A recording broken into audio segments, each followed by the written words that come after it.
The Stanley Cup playoffs are finally here as the Pittsburgh Penguins go for 3 in a row. We're going to preview every first-round series with team analysis, series prices, Stanley Cup futures, our picks, and more as Prime Sports Hockey's Stanley Cup Playoff Preview Edition on the Prime Sports Radio Network starts now.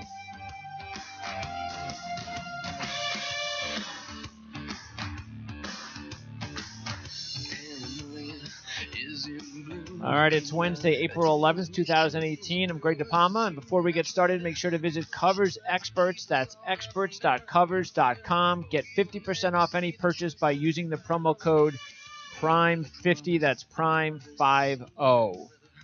Time to introduce my co-hosts to the show.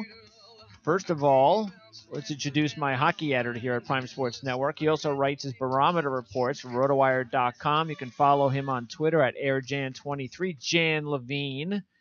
So, Jan, with the Rangers out of the playoffs, you get, I guess, more time to concentrate on the rest of the league. I'm sure that's not where you want to be, but it is what it is. So, do you have like a team now that you're rooting for in the playoffs without the Rangers there?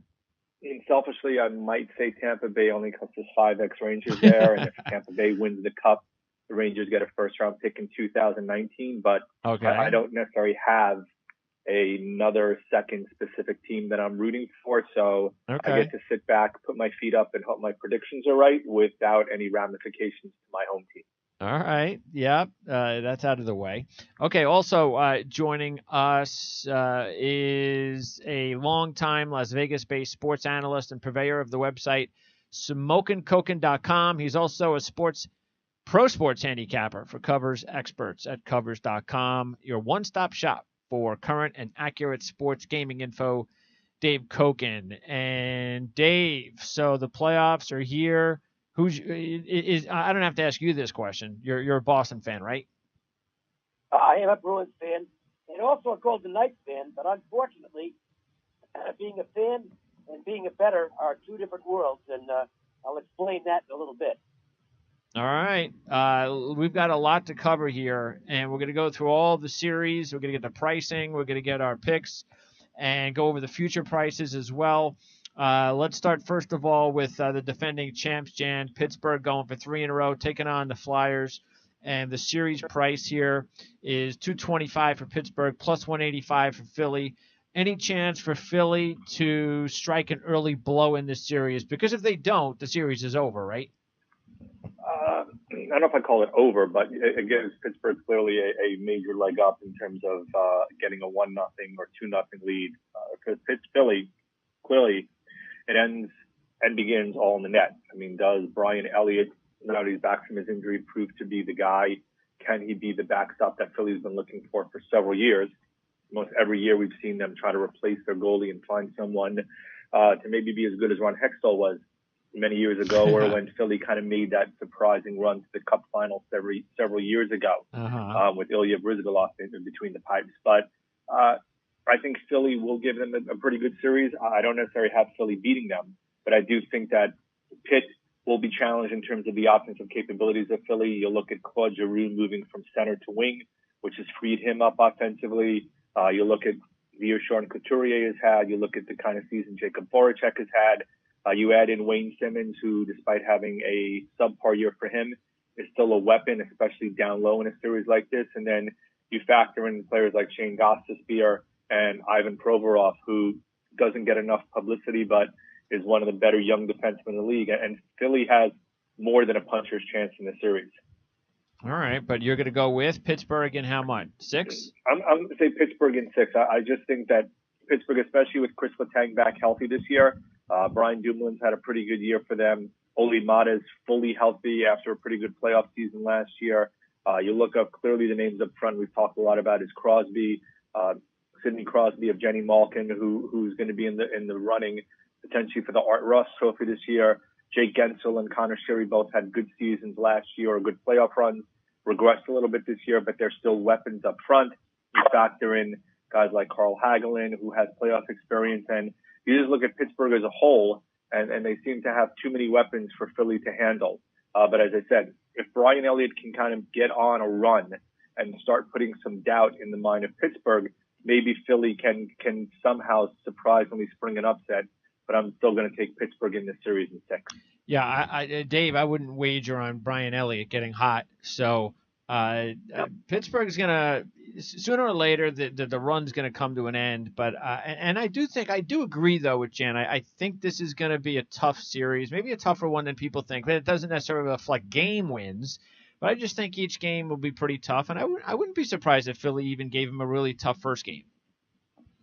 Neither would I. And look, the one guy I'll mention on the Flyers, I don't have a vote for the Hart Trophy, but if I did, and it's a really close call this year. I mean, there's so many good candidates, but Claude Giroux, I mean, this guy's had an unbelievable year for the Flyers. And in a sense, it's weird because you wouldn't think it's the case in a city like Philadelphia, which gets so much attention. He's almost under the radar, but the plus minus is sensational. He's second in the league in scoring. He's done everything for the Flyers. I'm just not sold on the goaltending, though. Elliott missed so much time. He doesn't have a great playoff resume. If he doesn't cut the mustard, then they go to Mrazek, who's had very limited playoff experience, and it wasn't real positive either. Look, the Penguins just have so much experience. They know how to win these series, and I think they will here. I don't think it's going to be a snap, but, I think the games are going to be competitive, but I like the Penguins to win in about 5 games. All right, let's move on to the next series. That is Tampa Bay and New Jersey, Jan. And Tampa Bay right now is the favorite in the East to win it all at 5-1. And the Devils are definitely one of the long shots. I believe they're 40-1. The series price, Tampa Bay minus 350, New Jersey plus 275. So it's pretty much a 3-1 series. No reason to take the Devils here, right? Tampa Bay kind of they righted the ship a little bit after our last show when they kind of were struggling. A little bit, I'd say they righted the ship. I do think that they're still not playing at the peak capacity they were before. Now, part of that also could be that they knew they were locked into one of the top 3 seeds in that division. They could cruise a little bit. The only question is kind of who they would play either in the second round if they got past the first round, or which matchup they would get in the first round. A little concerned about Andrei Vasilevsky not playing particularly well down the stretch the last maybe 2 months of the season. He struggled a bit, and also clearly Steven Stamkos was banged up, missed the last couple of games with an injury, but he supposedly is feeling better, and I would expect him in the lineup for game 1. But you look at the names that they have there. I mean, we talked Stamkos, you talk Nikita Kucherov, you talk JT Miller. The guy that I love a lot is Braden Point. That doesn't get a lot of publicity there. Yanni Gourde had a very good year. You look at Victor Hedman on the blue line, who's going to be up to the Norris Trophy this year. Anton Strowman. You have the Ranger combination of Ryan McDonough and Dan Girardi. Mikhail Sergachev, who was heisted by GM Stevie Yzerman from Montreal in the Jonathan Drouin deal. You just think overall that Tampa has the edge in the series, which they do. But on the flip side, the Devils did go 3-0 against Tampa this year. They're, to a certain extent, playing with house money. Keith Kincaid has taken over as the number 1 goalie from Corey Schneider. You look at the year Taylor Hall has had, and Dave kind of mentioned what you saw out of Claude Giroux. I mean, Hall has got to get a ton of Art Ross Trophy candidate votes, or actually more Hart Trophy candidate votes, alongside of Giroux should be one, and Nathan McKinnon, who we'll get to later, should be the other one. How did Hall turn his career around this past year? What we knew he had the talent, but what was the big difference? I just think he matured a little bit. I think he was given the amount of ice time that he needed to have. I think he thrived with being the guy. He was that a little bit in Edmonton, and then when obviously Connor McDavid came in, that was taken away from him, and then yet all the other first-round picks there. They also played a system that maximized his talents, where they used him on the number 1 power play all the time. While he didn't necessarily have a true, top-line center, especially when Adam Henrique was dealt, he did measure very nicely with Nico Hischier, which can't be discounted. And it's just a matter of him maturing and coming into his own as a player. Cal Palmieri had a very nice year. You look at the year Will Butcher had as a free agent signing after he didn't sign with Colorado. And then, as I mentioned, I think the biggest key was that they had a netminder in Kincaid, who really stepped in and picked up the slack for Schneider over the last 2-3 months.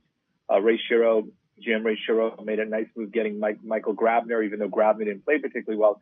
This is the kind of series that you look at Grabner and his ability to kill penalties and his speed, and this could be the kind of series that he makes a difference maker. All that being said, I'm still going to take Tampa in 6, but A, would not be shocked if it does go 7, and B, if Jersey has the kind of series that you could get out of Kincaid based upon the way he's played lately, they could end up somehow beating Tampa. And I know that it's not necessarily something that's viewed as an upset, but I don't see that you don't have anybody taking Jersey in this series. I do think lots of people are considering that the Lightning might have been better off matched up differently in the first round than having to go against the Devils. So who's the goalie? Who's starting? Keith Kincaid is the goalie. Corey Snyder was hurt a little bit. Okay. Even when he did come back, he struggled, but Kincaid really stepped up. Let's say if it wasn't Kincaid, there's no way Jersey's in the playoffs. That's how good he was. Okay. Dave, do you think Kincaid, who has never been in this position before, do you think he could help to steal the series? Is this one of those series that we see sometimes in the NHL playoffs where we could see an upset? No, not for me. Part of the reason is Kincaid. And look, what Jan said is absolutely on target. Taylor Hall is the best player on the team, but he's the reason the Devils are still playing. He was sensational down the stretch. But here's the thing. I just don't like inexperienced. I don't trust. Yeah. Is the right word. I don't trust inexperienced goalies who have no playoff experience. Keith Kincaid's playoff experience consists of 12 games as a 19-year-old for the St. Louis Bandits in the North American Hockey League. That's junior hockey. He never even played in an AHL playoff game. That to me is a gigantic liability. And I do think the other thing that plays in here is this could be an end-to-end series. You know, a lot of the Stanley Cup playoff series, things get really close checking and teams are a little more conservative. They don't want to make a mistake. New Jersey's not going to win that type of game. They've got to go end-to-end with Tampa and hope they beat them at their own game. So I think Kincaid actually could end up being a bit of a liability in this series. I don't think Tampa has a real tough time here, but I do think the games themselves are going to be end-to-end and highly entertaining. And I think potentially high scoring as well. All right, so we'll see what happens there. Again, Tampa Bay is the we gave you the price for the series and the Stanley Cup. Same thing for New Jersey. By the way, Pittsburgh's 8-1 to win the Stanley Cup. Philly at 40-1, just like the Devils. Let's go on to Toronto and Boston. Now, this is what Dave talked about a few weeks ago, Jan, when we did the show about how the players don't seem to care about seeding. Didn't we see that with Boston in the game against Florida? I definitely do think that they may not have been concerned about seeding, but I will also say, despite my pick as we go through the rounds, Boston would have been much better off facing the Devils than Toronto. Sure. Yep. That's what I'm saying, though. I mean, shouldn't they have been more concerned? They should have been. Yeah. Absolutely. Well, first, let's give a lot of credit to Florida. Sure. One, you can criticize them because there were several games that they blew, especially late in the season, and even stretching back a couple weeks ago, that would have made a huge difference, given how close they finished to making the playoffs. But Florida had nothing to play for and gave Boston clearly everything they could handle and went out and gave a full max 100% effort and got the win. Boston having to go against Toronto, I wouldn't say it's a bad matchup, but if you look at the talent up front in Toronto, especially in their top 2 to 3 lines compared to what Jersey has, Boston's going to have a much more difficult time advancing in this series than I think they would have having to play against New Jersey, where most of your focus is going to be on that top line with Hall on it. Yeah, so, I mean, Toronto, they were able to get into the playoffs early last year and got the playoff experience. So are they ready to win a playoff series? And this has to be one. I mean, they're only a plus 125 on the series price. So that's almost as even as you can get. And Boston, again, was almost won the division. So you tell me, can Toronto win this series, and will they? Yes, they can win the series. They can win the series, and no, I'm not picking them.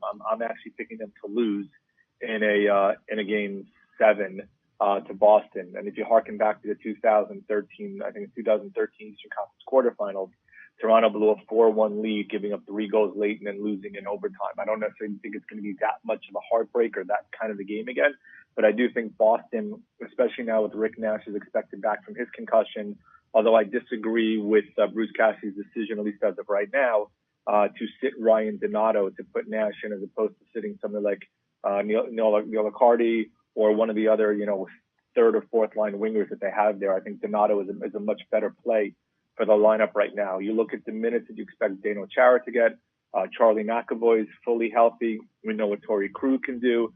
Kevin Miller or Adam McQuaid is going to be in the series. One other injury is Brandon Carlos out. So that is a fairly decent injury because he probably was going to be a second pairing defenseman for Boston. But I do like what Tuukka Raska's done, especially down the stretch. I think he's primed and ready for a big playoff run. On the flip side in Toronto, I mean, all the young names, Austin Matthews, Mitch Marner, William Nylander. They brought in Patrick Marleau to give them a little bit of a veteran presence to try to help them out, which is something they were lacking last year. You know about Jake Gardiner. We know the kind of season Morgan Riley's had. And the one thing I will say is I don't think Toronto was great defensively. Mm-hmm. Morgan Riley was to be a shutdown D-man, ended up morphing into more of an offensive threat, tying Gardner with 52 points on that team. Roman Polak isn't anything special defensively, neither is Nikita Zaitsev, and Frederik Andersen's been a bit shaky. So if there is going to be a weak link, it's going to be on the back line and maybe at times between the pipes. But Andersen did set a record with 38 wins, which is a franchise record, which is why I give them a bit of a puncher's chance. And when you look at all the names that they do have up front, Boston can maybe target one, maybe two lines, but then the third line has the ability to potentially score some goals, especially against Boston's third pairing. And that may be a difference in a couple of games. All right. Well, look, this is one of those series that I can see, and I probably would go with Toronto to pull off the upset. It's just a feeling, Dave. Sooner or later, you're going to pick an upset in a series. Are you going to take Toronto, or are you going to stick with your boys at Boston? No, I think Boston's built for the playoffs. I don't have any explanation for why they were as bad on Sunday in the first two periods they were against Florida. I mean, everything was there for them, and they came out really flat, made a couple of terrible turnovers in their own end of the ice. And believe me, Florida was not sharp early in that game. They were there for the taking, but the Bruins just didn't go after them. They did in the third period. They were incredible in the third period, but, James Reimer made some great saves, and then he got hurt, and Luongo came in and made some more great saves. And the Bruins ended up with a tougher first-round matchup than I think they would have had against New Jersey. But I still think this Bruins team built for the playoffs. Good goaltending. Rask, he'll be playing all the games now. And he's pretty fresh because of the way Cassidy utilized his goaltenders during the season. Rask is not going to be worn out. They're strong along the blue line. This is where Bergeron really steps up. He's as good a two-way center as there is in the league. And Toronto, I don't think, is built for the playoffs, with the exception of Freddie Andersen, who's a fantastic goaltender. And he's had some runs in the playoffs. Going back to his days with the Ducks, he actually wasn't great last year with the Maple Leafs, but I think that was a team thing more than Andy Anderson. But I just think the Bruins are really built for the playoffs, and I expect them actually to have a relatively easy time in this series. I think the games will be competitive, but there's no way the Bruins will take the Maple Leafs for granted. They lost the season series to them. I think they come up big here, and maybe that Florida game actually is a little wake-up call. Maybe they were just overconfident that, Florida's not going to show up for this game. They've got nothing to play for, and we'll get our 2 points and get the number one seed. Maybe that's the lesson to them. Is you got to play 60 minutes every game. I think the Bruins will get this one, and I don't think it's going to be that long a series. I think Boston wins in 5. All right. Well, one of the other reasons I'm going to take Toronto is I think look, just like you were saying with the goaltending, playoffs, we start to talk about the coaching, and Toronto has a major coaching edge with Babcock in this series. So I'm going to go ahead and until Boston can prove it, I'm going to go ahead with Toronto in the series as one of the upsets. Let's move on to Columbus and Washington, Jan. And with Columbus, it's just about Bobrovsky, right? I mean, the team that we've seen the last year or so. This is a good team. This is still a good team. It's just, can Bobrovsky not tank it in the playoffs again, right? That's clearly one. I mean, it does in the beginning. We talked a couple times, the last several years when Columbus played Pittsburgh and they could have won if Bobrovsky was even halfway decent. And until he proves that he can do the job in the playoffs, then it's going to be a major question. It's going to be one of those things that kind of hounds over his career, that he hasn't been able to get it done in the playoffs. I mean, adding Artemi Panarin and looking at the year that he had, especially meshed up front with the remainder of the talent. I mean, you look at some of the guys there, and Panarin has clearly been a major add, replacing Brandon Saad. It's given them a weapon that they didn't have last year. It gives them a sniper and an elite forward up front. You look at the kind of season Seth Jones and Zach Werenski had from the blue line, and those two guys are tremendous in terms of a pairing, and I expect them to be on the ice for at least 26, 27 minutes a night. And, you know, even though that Alex Wenberg regressed a little bit and the offense was a bit kind of up and down over the season, Columbus clearly has the weapons to do some damage in this series. And then on the flip side, in Washington, I mean, the big surprise, although not major, is Philippe Grubauer being between the pipes as opposed to Braden Holtby. And Holtby had a very uneven and disappointing year. Grubauer grossly outplayed him. I think I heard a stat that Grubauer's 5-on-5 save percentage, I think since January 1 was like in the 950 range, the best in the NHL, which is a remarkable number. And I don't blame Barry Trotz for going with Grubauer. The team has failed to get the job done in the past, bowing out in the second round in the last several seasons. They need something to kind of push them over the top. They know they have the safety net of Holtby back there if Grubauer falters. But you look at him between the pipes. Even though that Kevin Shattenkirk left after last year and he had a disappointing playoffs, John Carlson really stepped up going into his free agent year. You look at the year that Alex Ovechkin had again after whispers last year that maybe he was on the downside of his career. Nicholas Backstrom didn't have the kind of season we normally expect, but Evgeny Kuznetsov stepped up to be a top-line center alongside Ovechkin. And you had names like Jacob Vrana there, TJ Oshie, who's still there. They're still a very dangerous team, but I think the battle within the battle is going to be the play of the two goalies. Whichever one steps up mildly better than the other one, which is no shock. But in this case, you have one goalie replacing a normal starter and another goalie that has major questions on his playoff performance. Yeah. That's going to be the team that advances. I'm going, in my case, with Washington in a Game 7. I think that even if Grubauer does falter, Holtby's going to be the guy to kind of right the ship. And I do think they're going to do just enough to get past the Blue Jackets in this round. All right, Washington, a very, very slight favorite in the series. Washington 12-1 to win the Cup. Columbus at 30-1. By the way, Boston's at 6-1. Toronto 12-1 to win the Cup. I'm going Columbus here. I am very disappointed that Columbus didn't find a capable backup in case anything does go wrong with Bobrovsky. They're sinking or swimming with him, which I don't agree with. But this is really more about Washington. You know how I feel about Washington. It's right now between the baseball team and the hockey team. They're a bunch of choking dogs, and I think they'll figure out a way to choke it again. Dave, you and Jan have got the same picks. Are you going to have the same 4? Are you going with Washington? Ooh, I'll tell you what I think the strategy is here is watch to see which goalie steps up in Game 1, and that's your winner in the series. Because you guys have already covered it, so I'm not going to dwell on it, but Bobrovsky's playoff resume is horrible, and Grubauer has had one NHL playoff start in his career. So, I think it's a good move by Trotz because he's got to go with the guy who's just been more reliable at this point, and that's not Holtby, who's had a shaky season. I don't trust Bobrovsky.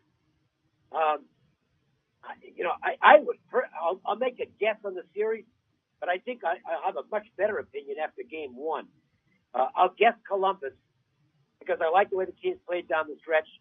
And Washington, look, we know what's happened to this team in the playoffs year after year after year, and that's a pressure thing that could get to them immediately against a team that's in good form coming in. So I'll reluctantly tap the Blue Jackets, but to me, watch Game 1. And if you see one of the goalies struggle, live bet the series after that because you'll have a winner. Okay. All right. So now let's go to the West, and we'll start with Winnipeg and Minnesota. Minnesota 25 to win the Cup. Winnipeg at 8-1. And Winnipeg is pretty much a 2-1 favorite in the series. So what do you think about this one, Jan? Winnipeg, Minnesota's got some injuries, even though Dubnyk has been red hot. And he's a rarity with the high save percentages lately because that's one thing that we haven't seen this year in the NHL. We don't have like 3 or 4 of those goalies with those incredibly high save percentages, and of course that's a good thing. It shows you that they're letting the guys play more open ice, more goal scoring, and that's what we want to see. But yeah, Minnesota's got some of those injuries, and they also haven't been very good in the postseason either. Winnipeg's got that big time home ice advantage. Yeah, I love Winnipeg in this series. I think I may have had a mildly different view if Ryan Suter was hurt, but his fractured leg is going to keep him out for definitely for the playoffs and maybe well beyond. Jared Spurgeon, who's probably their second best defenseman, is nursing a hamstring injury, and even though that he is kind of expected back, I'm not quite sure how much is going to be 100%. Minnesota does, as you mentioned, have Dubnyk up front. Eric Staal had another great year there, scoring 40 goals. And Jason Zucker proved out last year his breakout year was no fluke, getting 30 plus. Nino Niederreiter is a nice little possession winger. You look at the kind of season that Mikko Granlund had. He's another guy, and Zach Parise, who was kind of left as washed up, had a nice rebound season late in the year. But if you look at what Winnipeg has, they can roll three really good lines up front. I mean, you look at Mark Scheifele, Kyle Connor, and Blake Wheeler is one line. You look at Nikolai Ehlers, Paul Stastny, and Patrick Laine is another line. And then you look at Matthew Perreault, who's one of those kind of X factors in the series. Brian Little, who was a first-round winger, and then Joel Armey or Brandon Tanev as your third line. And both of them have had nice little surprising seasons. Then you add in guys on the blue line, Dustin Byfuglien, Jacob Trouba, who's now back healthy, Josh Morrissey. You look at Joe Morrow, who came over in a trade, has been pretty decent. And also you look at the kind of season Connor Hellebuyck had, who set the record for most wins by an American goalie this year. And then, as you mentioned, you factor in, the advantage they have in the MTS or Bank Place Arena.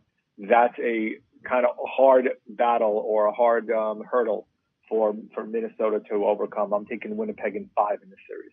All right, yeah, I actually even like them tonight. I think tonight's a game that I am going to go all in, not only on the I'm going to take the puck line, Dave, on Winnipeg in this one. I don't like going the puck line too much, but I'm gonna stay with that home ice, and I just think they're gonna come out smoking tonight. So what do you think about the series in general, though? Easy, really should be easy for Winnipeg. Minnesota's beat up; they can't play at this tempo, which Winnipeg's going to push the tempo. I think he gets some goals tonight in this game. Hellebuyck's been good, and he's had a great season. Obviously, he doesn't have a lot of NHL playoff experience, but he was in one of those World Cup deals, and that was pretty big, and so he's got that to rely on. There's just too many injuries on the Minnesota side. The Ryan Suter injury is enormous because he's the motor on their power play, and we all know how important special teams are in the playoffs. Minnesota's got to do some damage on the power play. To me, if they're going to have a chance to compete in this series, the Jets are going to get their goals. They're a monster offensively. I think Winnipeg, and we'll talk more about this as we go on, but I think Winnipeg's got a real shot to win the whole thing. And I would anticipate that they get rid of Minnesota in rapid fire order. I would not be surprised if this series is a sweep. Okay. We all agree Winnipeg should win this one easy. Let's go to a really entertaining series. At least it would appear on paper. You get the regional matchup here between the Kings and Vegas. Vegas making the postseason. It's a huge story. We'll see how they perform now in the postseason, and they do it against the best possible rival the NHL could hope for, Jan. Vegas is 7-1 to win the Cup. LA 22-1. It's a pretty even series, though. What's the difference between, besides the coach, what's the difference between this LA team and the teams that have had success in the postseason before?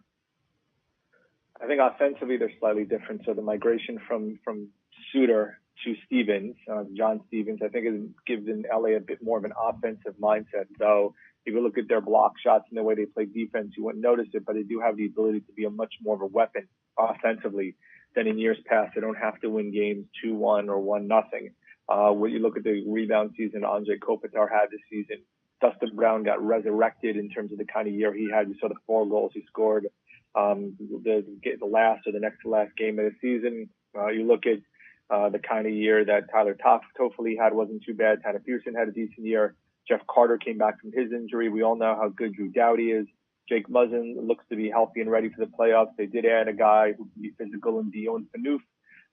So LA's also got, clearly, as we've talked in a couple of past, has a playoff pedigree and a playoff history, sure, which is not something that Vegas has. I mean, Vegas did bring in James Neal, who's got a little bit of experience. They brought in Nate Schmidt from Washington, who's got some experience. But if you look at most of their guys from William Carlson, who got minimal minutes in Columbus, Jonathan Marchessault in Florida, Riley Smith in Florida. I mean, Eric Howla, Alex Tuch. I mean, most of their big name guys are not guys that got a ton of experience come playoff time, either from the teams they were on or from just their role on their team. Brady McNabb at least has a little bit of experience on the blue line. But as you know, the big difference is between the pipes. You have Marc-Andre Fleury, who's got 3 cups with Pittsburgh, one of which where he was the clear starting goalie, and 2 of them where he may have had a key role in it, or at least played a key role, even though Matt Murray was the one who got the cup wins in both of them. But you look at the kind of season that Vegas had, very surprisingly. They were a team where the sum of the total was greater than the individual parts. It's one of those collective units where they rolled 4 lines. That's what makes them dangerous come playoff time, because you also can't center on one. You can't focus all your attention on one line. But I think LA has enough depth and has enough playoff experience, and also has Jonathan Quick between the pipes. And to me, that's going to make a big difference. I have LA actually getting past Vegas in Game 7, beating Vegas on the road to advance to the next round. All right, Dave, what do you think about this one? Okay, well, a lot to say about this series. First of all, it's a big contrast in style, because the Kings are a big physical hockey team, and they are going to try and pound the Golden Knights, who are a team built for speed. Whoever wins that tactical battle is going to be in great shape in the playoffs. From a mental standpoint, this is a little different for the Golden Knights than anything they've faced all season. From day one this year, obviously they weren't expected to do anything. A bunch of guys were mostly cast-offs from other teams. They played with a gigantic chip on their shoulder all season long, and it served them extremely well. Vegas also being what it is as far as entertainment capital, I think that road teams were frequently distracted early in the season when they came in here.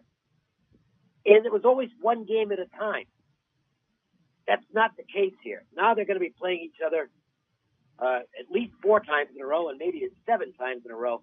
So I think a couple of things take place here. One, I think the chip on the shoulder mentality is gone, because the Golden Knights are actually favored in this series. 2, is that the Kings aren't going to have any distractions whatsoever. This is going to be strictly business for them. 3, I like the physical matchup from LA's standpoint. I have a tendency in long series, I want the team that is more physical, because they wear down the opponent.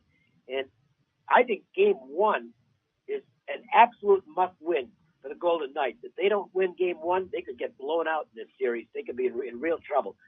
I think they actually will win tonight, although I'm not going to bet it, because they're going to come out flying. The crowd's going to be absolutely insane, and it's been a great home ice advantage. But it's going to be a tough game, and if LA comes out on top, Katie bar the door, I think Kings actually could. It sounds a little crazy. They could actually sweep the team. I think Kings will win the series. And if I lose, I'll just be back against the Golden Knights in the next series, because the one thing I'm certain of is, however long this series goes, it's going to be a physically punishing series for the Vegas team. They're just not big enough to handle the Kings this many games in a row, and I don't know what would be left in the physical tank if they get through this series. So I'll take my chances with the Kings at a small plus price here, and if I miss, I'll just probably line up against the Knights in the next series. Okay. All right. Next up is Nashville and Colorado beat St. Louis on the final night for them, and did it in dramatic fashion. Big turnaround from one year to the next.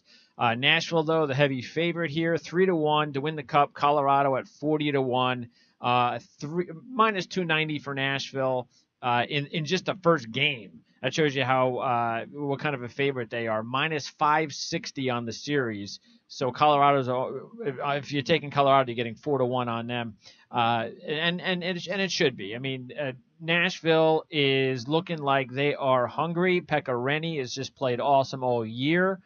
They want to win the Stanley Cup, Jan. Too good, too deep, too strong, too quick. This series isn't going far, in my opinion. Colorado's a really great story. I mean, in the West, clearly the second best story behind Vegas, and maybe even the best story given what we expected out of Colorado coming into the season. You look at what Nathan McKinnon's done, picking that team, carrying it on his back. Definitely should be up for the Hart Trophy this season. But Colorado's a one-line team. Gabriel Landeskog, Mikko Rantanen and McKinnon is their main line. I mean, they do have Tyson Barrie on the blue line between the pipes. Semyon Varlamov, who at least has some playoff experience, is out. They have to go with Jonathan Bernier. And as you mentioned, Nashville, Pekka Rinne has been at the top of his game this year. We know how good their big four on the blue line is. Offensively, they're a fairly deep team up front, especially with Kevin Fiala being fully healthy after getting hurt last year, and the addition of Kyle Turris in the three-way deal with Matt Duchene this year, going out to Ottawa. I view it as Colorado will be lucky to get a game, and I think that series ends in 5. All right, you agree with that, Dave? Yeah, look, Jonathan Bernier is a good backup goaltender, but he's a backup goaltender, and we saw what happened last year when he had to play for the Ducks. It wasn't real good, and he's up against a really high-powered team here. I think Colorado is happy to be here. They've accomplished a lot this year. I don't even look at them as a Cinderella. I think the Golden Knights are probably the Cinderella. Maybe Colorado steals the game in this series at home, but I'd be shocked if they can do anything in Nashville. And what Jan just said, I'll just echo that. No need to repeat it. Nashville in 5. All right, final series in the first round. Anaheim-San Jose should be a real good one. Anaheim is the slight favorite. They're 18-1 to win the Cup. San Jose 30-1. So a couple of good long shot possibilities if you're looking for some. And again, a very even series though, Jan.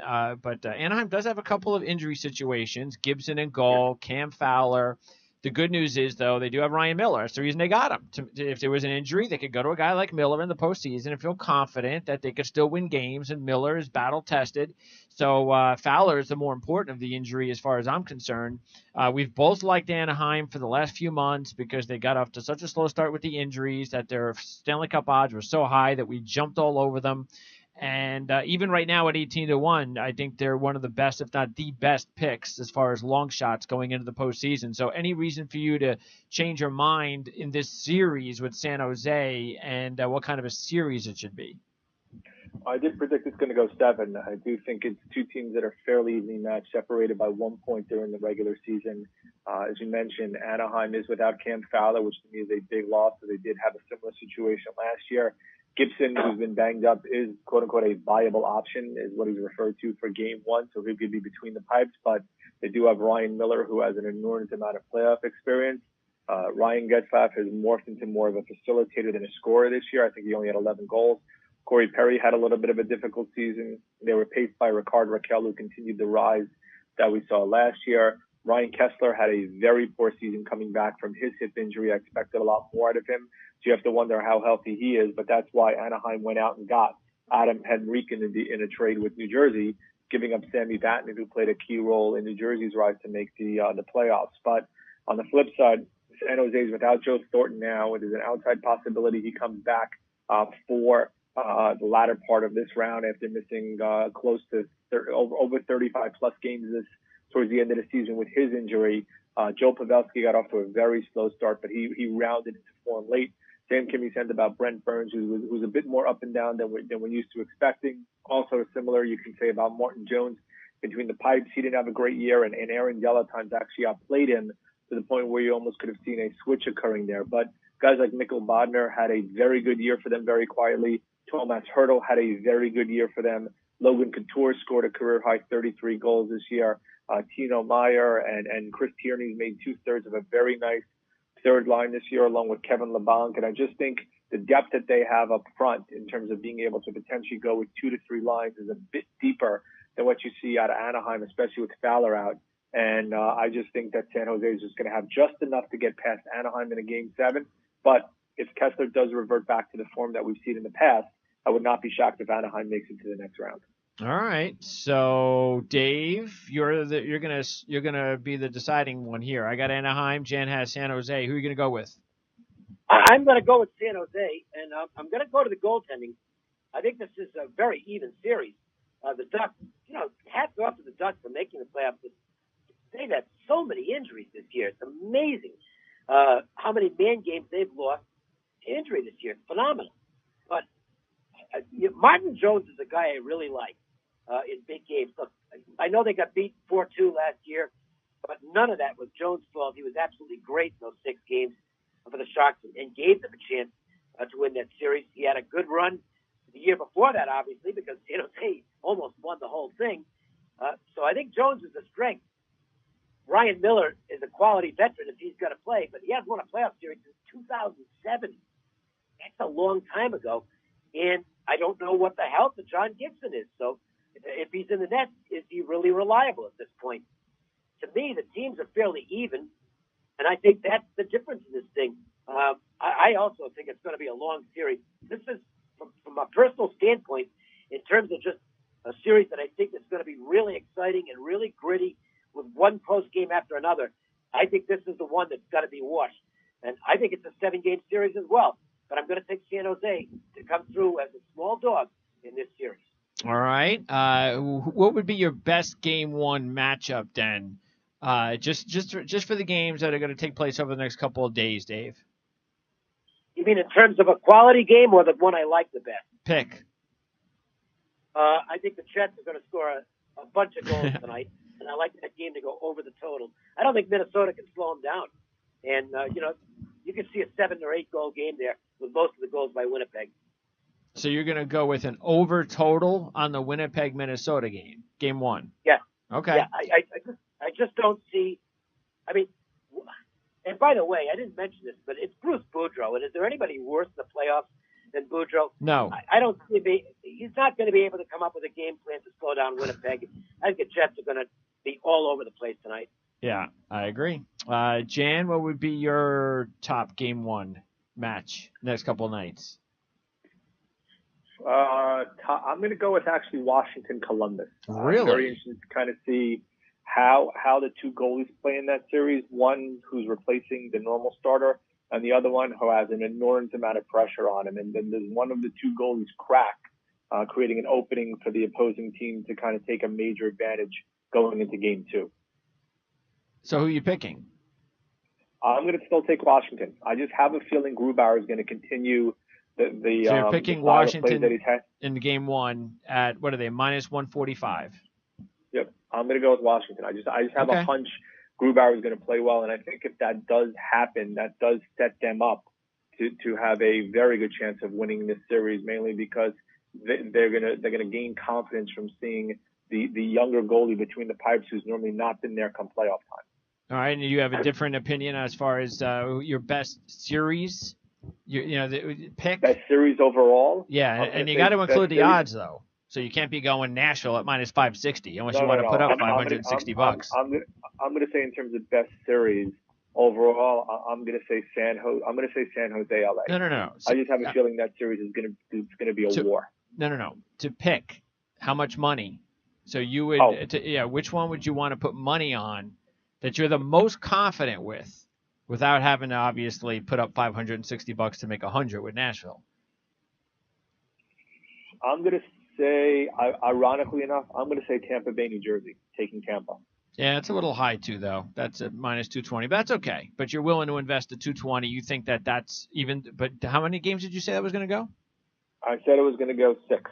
6? Okay, but you're very confident that Tampa Bay is going to win the series. Well, again, you're not letting me use the Minnesota series because it's too easy. You're not going to let me use the Nashville series. No, you can use the Minnesota. That's minus 222. I mean, again, I think there's a reason why Winnipeg is a prohibitive favorite. Yeah, I mean Winnipeg looks like the best one. Yeah, at minus 220. By far, but barring that and going into a different direction, I think there's a lot of series that are going to be very close. I just think that in terms of even though the matchup isn't great, I just have a hunch that Tampa kind of finds their sea legs after cruising over the last couple of months. All right. Well, maybe the best thing to do then is if you like Tampa and you think Winnipeg's going to coast, you just do a parlay. Take Tampa and Winnipeg, both win the series at minus 220, so you don't have to put up as much. What do you think, Dave? What would be your best? No, I would lay the 220 with the Jets. I think they should be more like 3-1. So I actually think there's value at minus 220 on the Jets. Okay. And one of the misnomers about gambling is that people think value. The value, you got to play underdogs on value. Well, it's great if you can get a dog with value. There's also value sometimes on favorites, even big favorites, and I think this series is a good example of it. Sure. When I priced the series, I made Winnipeg minus 300, and the number came actually minus 180 and got bet up to 220. I thought the odds makers flat out missed the boat on that one. Yeah, I was kind of surprised about that as well, taking a look at it. But, well, hey, take advantage of it. So Winnipeg definitely looks like a strong play to win the series. And it is, look, I would never take minus 220 in a single game. That's just the way that I am. But in a series, that's different. I think I'd be willing to go ahead and roll the dice on something like that, even at. Well, that's exactly right. Because something else in a series, if you get in trouble. Yeah, one game, something weird happens. Yeah. You can hedge out. You can get out of the bet and all. That's true too. If Winnipeg loses 2 games at home, then I guess you're kind of screwed. But if that happens, I think we're all going to be pretty shocked. So yeah, I don't think that's going to happen. If it comes down to a game 6 or 7, and you aren't as secure in your bet, well, you're going to get Minnesota as a dog. You can hedge out and pretty much buy your way out of the bet. All right, let's see. Dave, give me 2 or 3 future plays based on the Stanley Cup odds that you have. Okay. Who would you go with? I'll give you 2 that are not real great prices, but I think they both got a shot. I think the Bruins, as I mentioned, I think they're built to the playoffs plus 650. I like this Winnipeg team a lot, which is rather obvious from this conversation. Plus 850 on them. Long shot for me would be the Sharks at plus 3,000. Martin Jones gets hot, and Thornton maybe comes back at some point. And this, the longer they stick around, the better chance he shows up. That would be a big emotional lift. I know the Sharks went out early last year, but they made a great run the year before that. Very well coached team. I think it's 30-1. Maybe not a bad idea to take a stab here. All right, and so go ahead though and give me your predictions. So you got. Pittsburgh, Tampa, Boston, Columbus in the East getting through, Winnipeg, LA, Nashville, San Jose in the West getting through, Dave. So give me your pick. Who are you going to go with for the Stanley Cup Finals? Winnipeg and the Bruins. Winnipeg and the Bruins. Winnipeg in the Stanley Cup Finals. All right, Winnipeg versus Boston. And Boston or Winnipeg? Oh, I'd have to take the Bruins there. And there's no regional bias whatsoever. All right. So that means you got Winnipeg, Boston, and San Jose in your futures, and Boston to beat Winnipeg in the final. That sounds good to me. All right, Dave. Appreciate it. Again, we're going to talk to you minimum before every round. So, and if anything else comes up, it's possible we might talk to you in between rounds, but definitely before the next round. So we'll talk to you in the next couple of weeks. Sounds good, guys. Good talking to you. Thanks, Dave. All right. Again, Dave Koken from Covers. And once again, go to experts.covers.com. Take 50% off any purchase by using promo code PRIME50. That's PRIME50. So, Jan, we've got our futures report that we've been working on pretty much since the beginning of the season. And this is the point where during the season, we had a minimum $100 on every wager. But now that the playoffs are here, we've opened up the budget. We can put as much as we want. So right now you have, let's see, I have $1,400 invested and you have $1,400 invested. So let's see, taking a look, who is your best value team going in right now? You got Anaheim at 50-1. So that's a big number. You've got Pittsburgh twice, including 14-1 and 10-1. You have Nashville twice, including 12-1. You've got Boston twice, including 10-1. And you've got Tampa twice, including 6-1. And by the way, you also had Anaheim at 25-1. So that puts you at 7,500 already. So I'm sure you don't have to touch Anaheim now, especially since you went with San Jose to win the series. So I'm assuming you're going to take San Jose, but maybe I'm wrong, as one of your picks. So what are you going to go with here? What are the odds? Give me the odds on, if you can again, on Winnipeg. 8-1. Boston. 6-1. San Jose, you said is what again? 30. 30, okay. And Washington. 12. I'm going to put 200 on those 4, each of those 4. Okay, Washington, Boston, Winnipeg, and San Jose? Yep. All right, sounds good. I'll make mine out and post it up on the website later on. So, by the way, I'll tweet it out on our Twitter handle at PrimeSN. That's the Twitter that you should follow us on as well, besides AirJan23. So this way you'll know when our shows are available on demand and when we post up our future reports, so you can tell exactly who we're going with. My big future plays before I make any decisions. I also have Anaheim twice at 50 and 25 to 1. But I've had Tampa Bay 4 times, 6 to 1, 5 to 1, 5 to 1, 4 to 1. I've got Nashville, 4 times? Nashville 12 to 1, 9 to 1, 9 to 1, 6 to 1, and 4 to 1, 5 times. That's how much I believe in Nashville. So not sure what else I'm going to do, since it's pretty much all Tampa and Nashville, with Anaheim as my only long shot. But I don't know. I'll let you know. I'll post it up on the site, tweet it out. Jan, looking forward to talking more hockey playoffs with you. And when do you think we'll talk again? How long do you think the first round will probably last? I mean, I would say obviously it starts tonight. You could have a series end by this time next week, depending on one of the favorites gets through, and then a couple of them probably towards the latter part of next week, given they're basically playing every other day. So you could have by this time within 4 games at least by this time next week, maybe, and by the weekend you'll probably have at least 5 or 6. So I would say by about a week and a half at a minimum, we'll be talking towards the next round, because you probably will have at least several series that have clinched, if not all of them, that have been locked up, depending on if they go 6 or 7. Okay.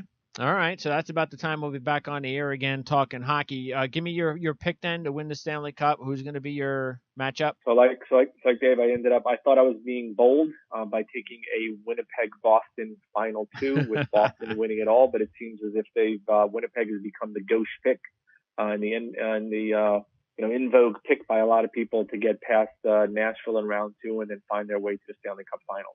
All right. Well, I'm going to do something that doesn't normally happen. So obviously, I'm pretty unsure about the possibility of Nashville and Tampa in the final, being that they're 2 of the top teams, and that usually doesn't happen very often. But I'm going to go ahead and stick with Nashville over Tampa. And I'm thinking of adding a future team of maybe putting Pittsburgh in to hedge my bet. I know winning 3 in a row is going to be really hard to do. And Murray's not on top of his game as much as he was previously, but still 8 to 1's not a bad price for the 2-time defending champs. And if I'm going to pick a team that might be able to get back to the final and maybe a rematch of last year's Cup, it probably could be Pittsburgh.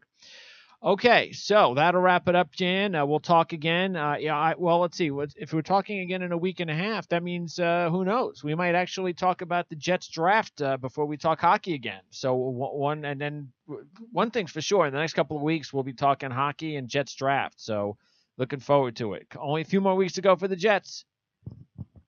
2 weeks from tomorrow, and we'll know at about 8:45ish if they start at 8 o'clock, or if they start at 7, about 7:45. I have to check the timing, who they've picked and who Cleveland went number 1. Do the Giants stay at number 2, or do they trade down, and who gets selected there, and then who Mike McCagnon has to choose between, so we can start all the breakdowns in terms of whether we like or dislike the pick. And we've been on board for a while in terms of who we were hoping for at 6, and when they moved up to 3, who we also were hoping for. Yeah, we want Baker Mayfield. So Rosen's a decent consolation prize. And I agree. That's what it's going to be. It's going to be Mayfield or Rosen. So we'll see how it goes. And, of course, we're talking about the New York Jets, not the Winnipeg Jets. So, Jan, I appreciate it as always. Enjoy your hockey, and we'll talk to you again real soon. Sounds good. All right, that's Jan Levine, everybody. And, again, AirJan23, rotowire.com. He has his playoff preview report available, so you want to check that out.